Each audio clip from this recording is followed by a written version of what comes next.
All right, everybody. Jessica Pravat, publisher here at the Baker County Press, and we are sitting down today with the new, latest, and greatest Chamber Director, Baker County Chamber of Commerce, Mr. Dillon Pullen. Welcome to Baker County. Tell us, I've heard the question constantly. You're quite young to be stepping into such a big role, but you have a very impressive resume. So tell us a little bit about your experience and what kind of drew you to Chamber of Commerce. Well, I'd love to, and thank you for having me and providing this opportunity. And I'm from Fairfield County, South Carolina. It's a rural county. Our entire county has about 22,000 people in it. And I started in the chamber. April will be 10 years of total chamber experience for me. I began my work in the chamber. My grandmother retired and decided she wanted to open up a secondhand furniture antique consignment type business. So every summer, whether you liked it or not, you were in her store working. And so we were sitting there one day, and the chamber president at the time, Miss Terry Vickers, who spent 22 years there before her retirement, first full-time employee, built that chamber from the ground up and knew it inside and out. And she came in and said, "We're hiring a summer intern." Well, the difference between the chamber and my grandmother was the chamber paid. Now, it was $7.25, but at least it was something. Right. I remember my first paycheck. I wanted to buy a car. My mother said, "Dylan, that's $42." And I didn't get it for her. Right. So it started as a summer intern. It was supposed to be 2 months. They ended up asking me to stay. Continued on, did that for almost a year through school. Wow. And when got out of school, they said, "Hey, would you like to be community development director?" is what they called it. And that was spending most of the time in the community, getting to know the people, helping out where you can, providing resources, and doing their events. And so I did that for quite a few years. Decided it was time to leave the chamber. I left, and I think it was 3 months later, went on the board of directors. So I didn't get very far. Was on the board of directors, privileged to work there, was privileged to be named chair of the board. And that is when my immediate predecessor decided it was time for him to move on. He was there for 5 years. And so I came on board as interim to begin with and decided, let's make a difference. And so I was privileged and honored to have been selected as the present CEO, and did that for a couple of years. And in that time, having been there for so long, had the institutional and the foundational knowledge. Right.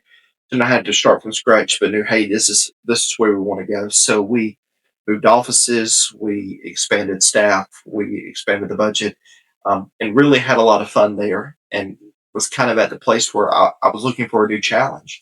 And I found Baker County by coincidence, to be honest with you. My now wife and I were driving through Florida, looking at some places, and I said, well, let's see what jobs are available in Florida. And it's Baker County Chamber of Commerce. And I honestly submitted an application thinking, okay, let's just see what happens. The current chairman of the board now called, and it was off to the races, and came down for what was supposed to be 2 days. It was coming in the night before, interview, staying the night after. And of course, we'd had phone conversations, Zoom conversations leading up to this.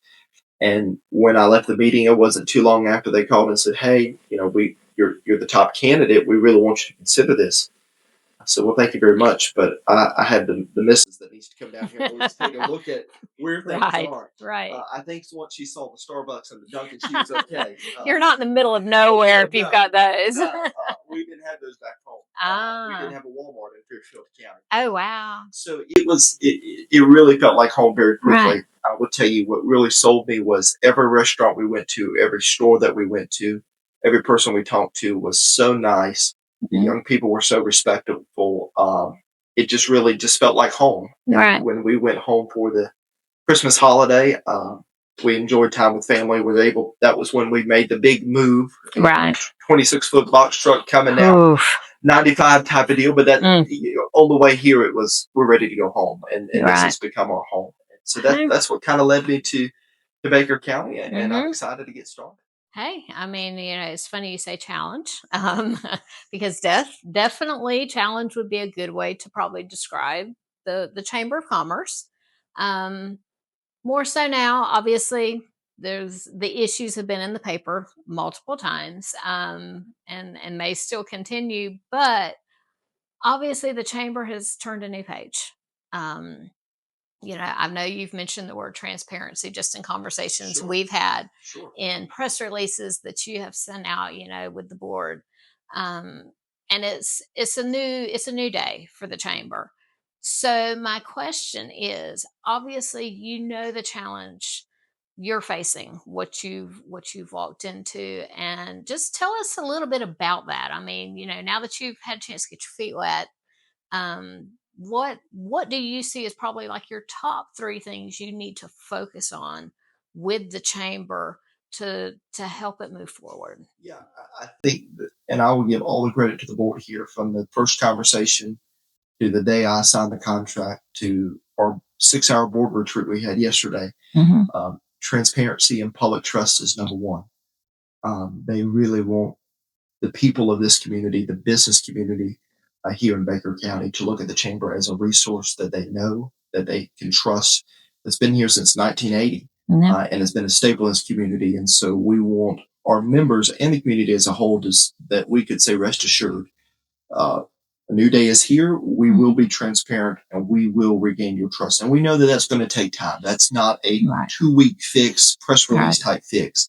That takes relationships. And so I think that is probably my first priority is let's build relationships with people. And so I call it going on tour. But just the other day, the staff and I closed the office for just about 2 hours and we walked the main street and shook hands, got to know people, and that's what you're going to see. So as of today, the office is open 9 to 5 Monday through Thursday. Right. On Fridays is by appointment. We're still working, but we're going to close the office doors, and we're going to be out in the community at least for the first couple of months. Of every Friday, you want me to come by, call me, email me. Our door's open. Stop by. I want to come check out your business, what you have to offer, hear what's working, what are you struggling with, and really build those relationships with people so that the chamber is very visible. Right. We're not in an office. The door's not shut. The blinds are not shut. Right. We're there. Right. Right.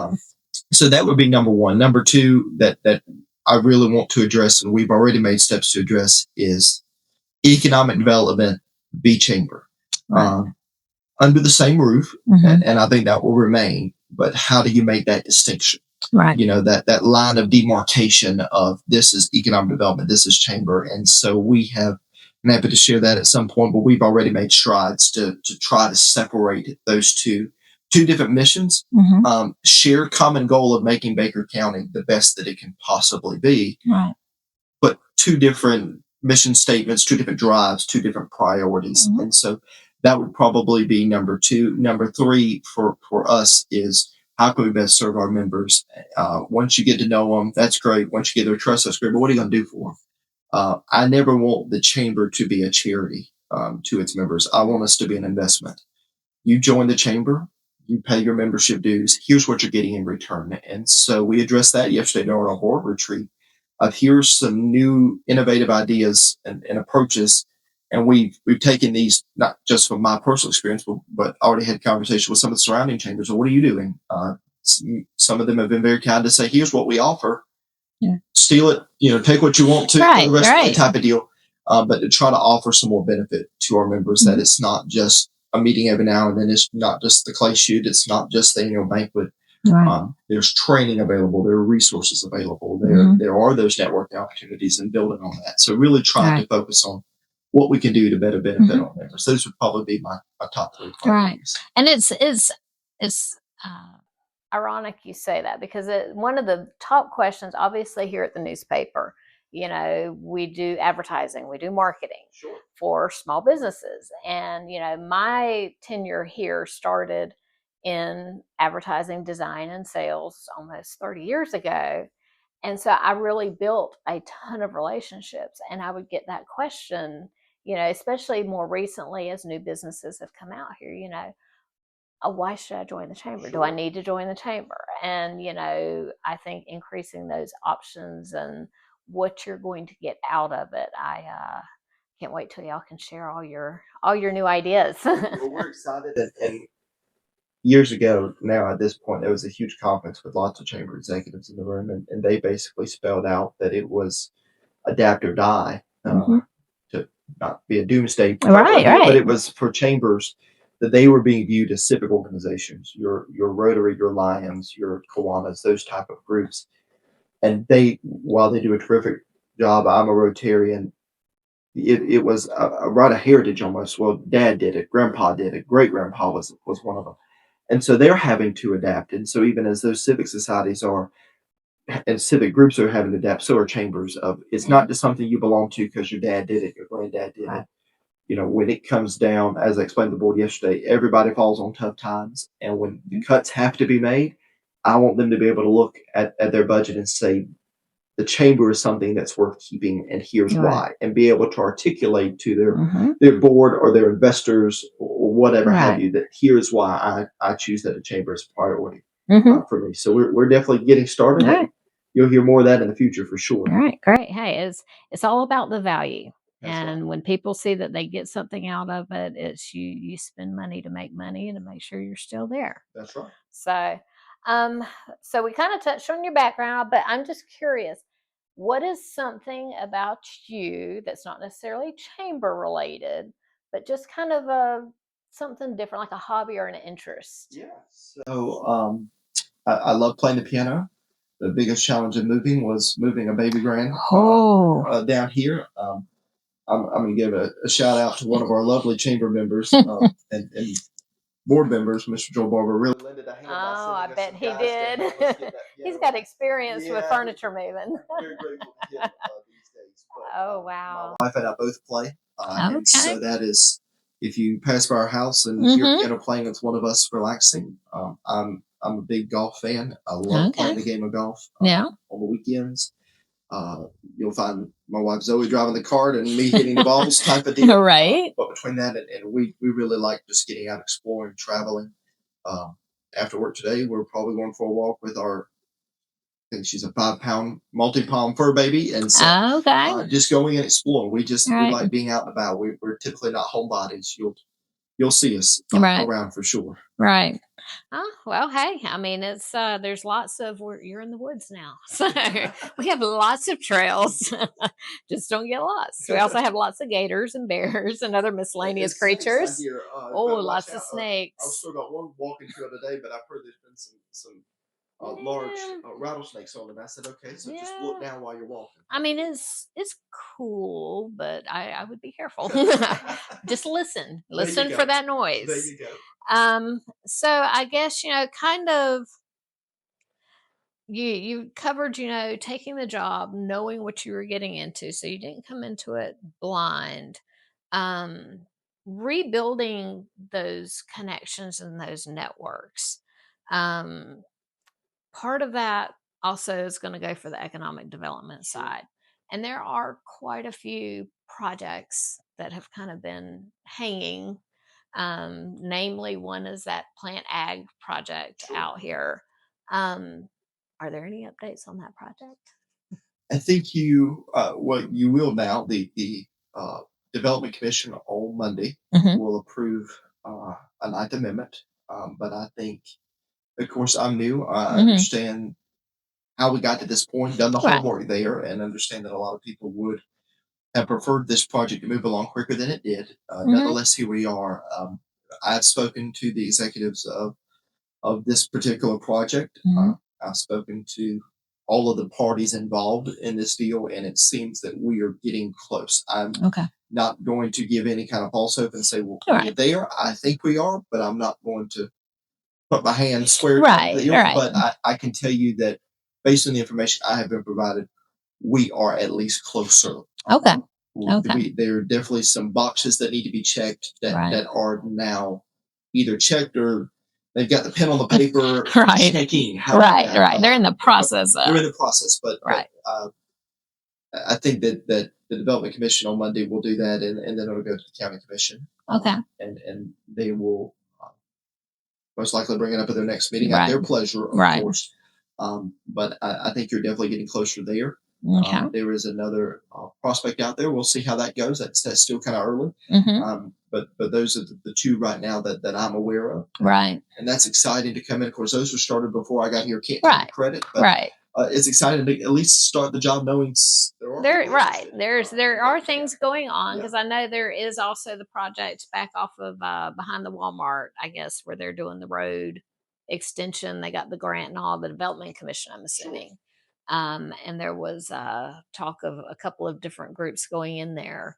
So you said there's one other potential, and as of now, so we'll just have to wait and see on those. That's right. I rest assured that in the economic development world, while we can't say much, when we can, we're ready to blab about Oh, it. absolutely. So, I mean, so when we can talk about it, we will talk about it. Right. Sure. Well, and I think out here, people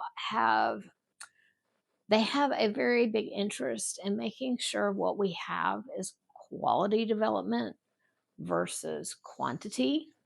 I know, like the Midpoint Commons project, that has that combination of industrial, commercial, residential.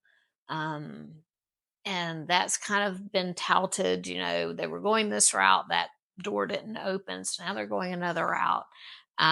But it seems like there's been a lot of talk about a bunch of different projects. Sure. And we've had several that were just not wanted, but I'll be very anxious to see some good development coming. And to that point, if I may, Mm-hmm. Part of what's always been very big with me is we want to keep everyone informed of what's going on. And not saying this is the case, but you also don't want to build hope until we have a pretty good idea at least. Mm-hmm. This project, if received well, will get across the finish line. Right. No guarantee there, of course, but you don't want to say it too soon. By the same token, when it is now released to the public, mm-hmm. I've always felt, and I felt that you'll see more of this from the chamber, is let's educate. And right. That doesn't mean that you still can't draw conclusions. Everyone has mm-hmm. a right to an opinion, and everyone has the freedom of speech. But we want to be able to make sure that we're educating you. Everything we know, you know. Mm-hmm. And that way, when those decisions or conclusions are drawn, right. at least the community has all of the information in front of them to make those decisions. Right. And I said this, as you know, when we met at the bank for the Christmas mm-hmm. reception. I'm the outsider. I get it. I know. Right. And I know what it's like to have an outsider come in and start shoving stuff down your throat. And mm-hmm. I know what it's like to get them run off real quick. Right. Seen that a time or two. I feel that I'm nothing more than a steward of the trust of the members, the trust of the board, and the trust of this community. And it's my responsibility to steward that in a good way. Mm-hmm. Of course, that goes to trust and all of that. But to say, hey, I think I've heard loud and clear, the community's not afraid to grow. Right. But I think I've also heard loud and clear the type of growth that they want. Right. And my job is to say, this is what our community wants. Mm-hmm. Yes, you fit the box and you fit the mold, or unfortunately you don't. Right. And make sure that what we're building here, like you said, is quality and it's what the people here want. Mm-hmm. And they could draw that conclusion of what they want and don't want. But as they're telling me, it allows me to say, here's our target industries, here's our target businesses, here's our target retailers. Mm-hmm. Here's not so much. All right. So Choose Baker, in addition to other things, has also been a hot topic. It takes in a lot of tax dollars. Where does that entity sit these days? So, and of course, still trying to learn all of the history behind Choose Baker, but I can tell you where we're at today. The board voted yesterday after the retreat. We had a board meeting to establish Choose Baker to be its own 501c3. And how that's going to look, at least in the interim period, is they will share the same board of directors for now. And you will have the chamber, a 501c6, membership-driven, membership-focused, community-focused organization. And then you'll have the 501c3 of Choose Baker. The purpose there's multiple facets to that is number one, there's a clear distinction. Right. And the responsibilities of those two entities and what they're supposed to do. Number two, there's increased transparency. You play this game in economic development, and some things you can sunshine, some things maybe not so much. And we just want to, we don't want the water muddied there of what's chamber, what's Choose Baker. let's draw the line of demarcation. Right. And Right. say, when it comes to Choose Baker, let's be transparent with it. Here's what we're getting in. Here's where we're spending it. Again, trying to turn that into an investment account in the sense of not a certificate of deposit, but in the sense of, okay, you're trusting us to be stewards Right. and to do something with the money. Here's what we're doing. And so we will be providing quarterly reports to the commission. Even if there's nothing to report, Right. I plan to stand at the podium and say, commissioners, here's how many requests for informations we have. Here's how many we responded to. Here's how many we could not respond to because we didn't have a property that met their needs. But that even will allow us to say, okay, are we missing the mark, or are we right on target, or do we need to build this? Do we need to look at this type of property? That sort of thing. To release that data to the county commission and to all of the investors, we will stand before them, and quite literally and quite purposefully stand before them in the sense of we're stating that we're doing what you are asking us to do and you're investing in us to do. Right. And then all the investors will get a quarterly newsletter with that same sort of data. Right. So that's increasing the transparency there, making sure that we know what is what. And hopefully there's a specific set of goals. It'll have its own mission statement, of course, but you'll see strategic plan coming out some point. That's not a 3-month goal. That's a long-term goal there. But to get a strategic plan, you're going to see a new logo for Choose Baker, totally separate than the chambers, so that distinction is clear. Right.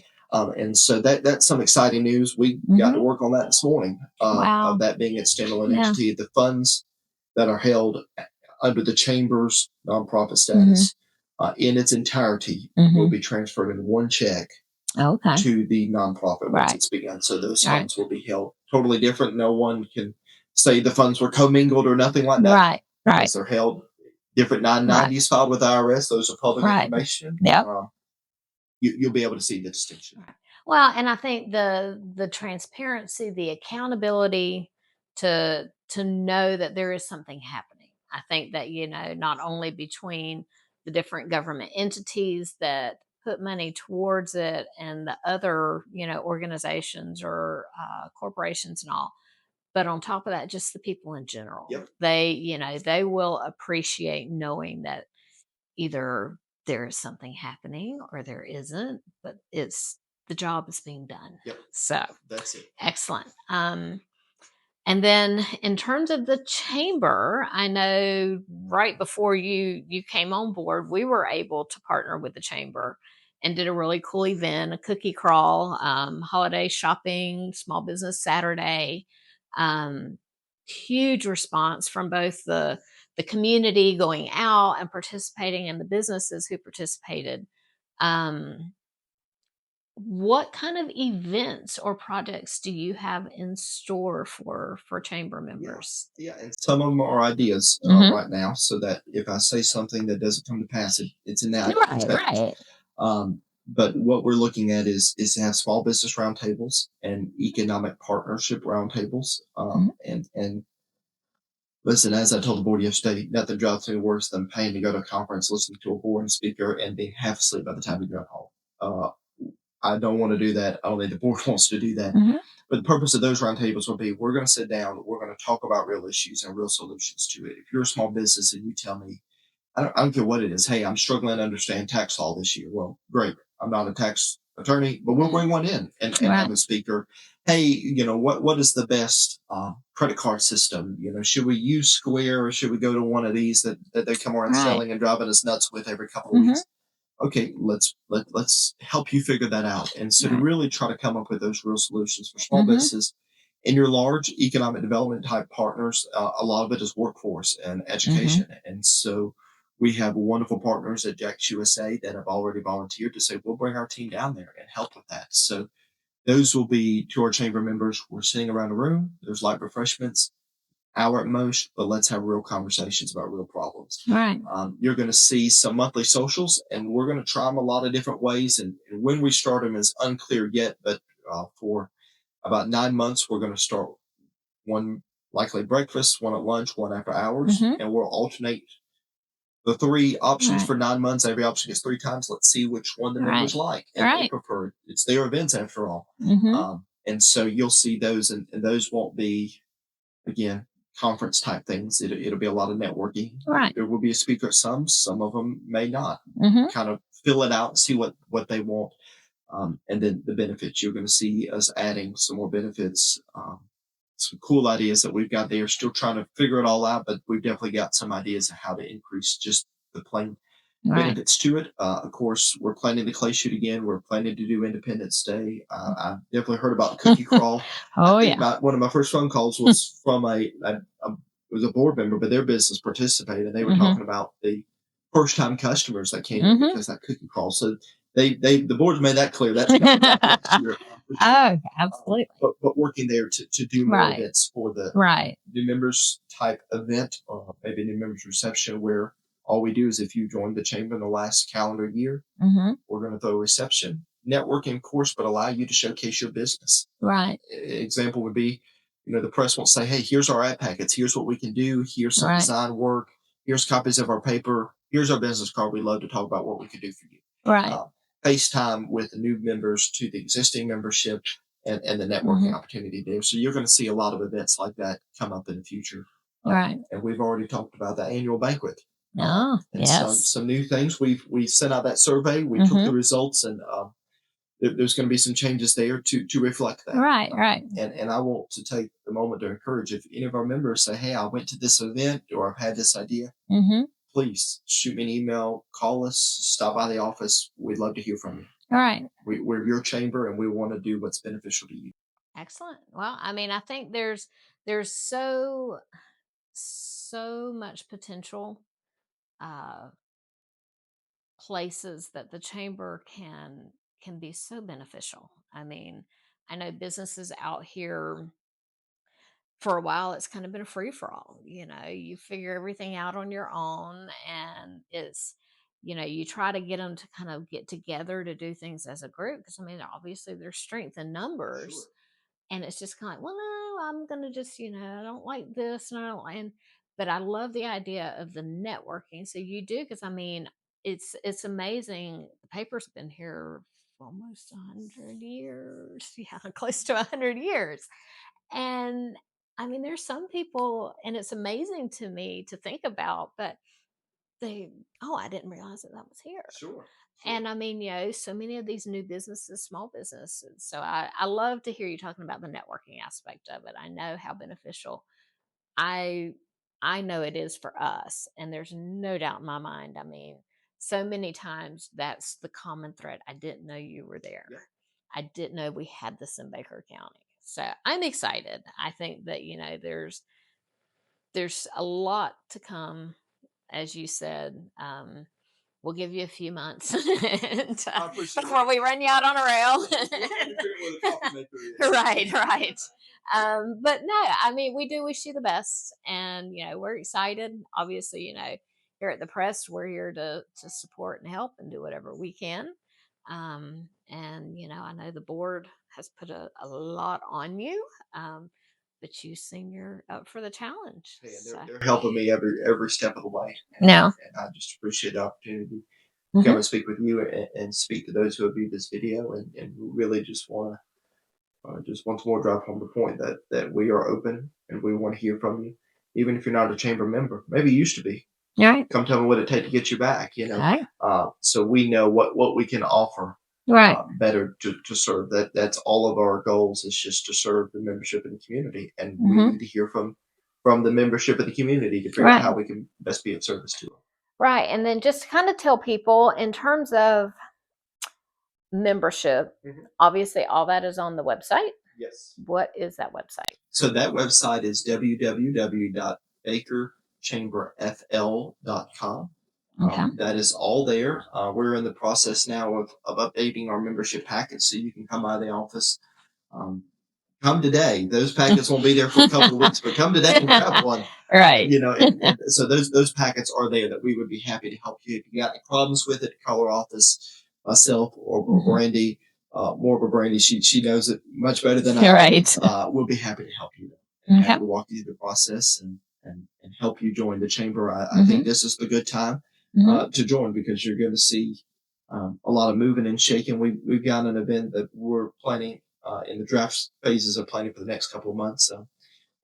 we're doing a brand refresh. It's a new logo. Love it. And so it's kind of Chamber 2.0. Let's reinvent ourselves. And so that event, we hope that everybody will attend when we announce that, Right. to show off more about this Choose Baker information, more about here are those events, here are those new benefits. We'll have all of it laid out at that point, Right. To be able to show here is the Baker County Chamber of Commerce, and we're here to stay.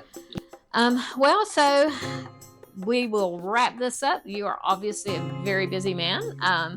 One thing, so you're on social media, Facebook. So just search Baker Chamber FL. Well, it's not even .com, just Baker Chamber FL. Is that okay? Yep. Just even if you just say Baker County Chamber, I think it's the Chamber of Commerce. You should find us. Okay. The existing logo now, which will be updated. But, right. You'll find us right there. All right, and you're located in beautiful downtown McClenny. Just look for the open blinds, and you're right there. Okay. We're ready to serve you. Like I said, stop by Monday through Thursday, 9 to 5, and then Friday. Of course, we're still working. Just give us a call. We'll be happy to meet you. Either unlock the door if we're there, or run back to the office real quick. You're standing outside. All right. Well, we wish you the best of luck. And we appreciate you stopping by. Thank you, Jessica. Appreciate it. Uh-huh.